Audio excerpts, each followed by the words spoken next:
ਸਾਡੇ ਮੁਲਕ ਦੇ ਵਿੱਚ ਰੋਜ਼ਗਾਰ ਨਹੀਂ। ਅਗਰ ਰੋਜ਼ਗਾਰ ਹੋਵੇ ਫਿਰ ਏਜੰਟਾਂ ਦੇ ਕੋਲ ਕੋਈ ਵੀ ਨਹੀਂ ਜਾਏਗਾ। ਠੀਕ ਹੈ, ਇੱਥੇ ਹੀ ਬੰਦੇ ਕਾਰੋਬਾਰ ਕਰਨਗੇ। ਰੋਜ਼ਗਾਰ ਨਹੀਂ ਹੈ, ਬੰਦੇ ਰੋਟੀ ਖਾਣ ਤੋਂ ਤੰਗ ਨੇ। ਇਸ ਵਜ੍ਹਾ ਤੋਂ ਫਿਰ ਕਹਿੰਦੇ ਨੇ ਕਿ ਇਹਦੇ ਨਾਲ ਅੱਛਾ ਹੈ ਕਿ ਅਸੀਂ ਜਿਹੜਾ ਨਾ ਜਾਂ ਪਹੁੰਚ ਜਾਵਾਂਗੇ ਜਾਂ ਰਸਤੇ 'ਚ ਜਿਹੜਾ ਨਾ ਮਰ ਜਾਵਾਂਗੇ।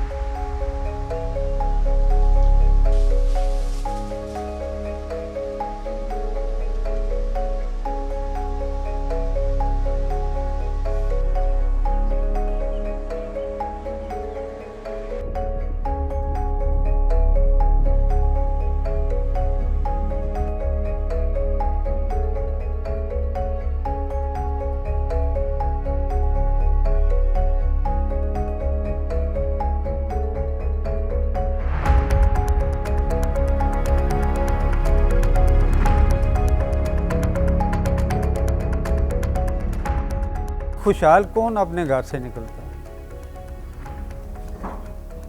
कि जो एक टाइम था इन बच्चों को जो मुंह से निकालते थे, जो पहनने को इनका दिल करता था, खाने को दिल करता था, वो सब कुछ को प्रोवाइड करते थे। लेकिन ये 3 साल से जो दिन ब दिन तो उनके लिए ज़हनी परेशानी भी बना हुआ था कि कल क्या होगा हमारा।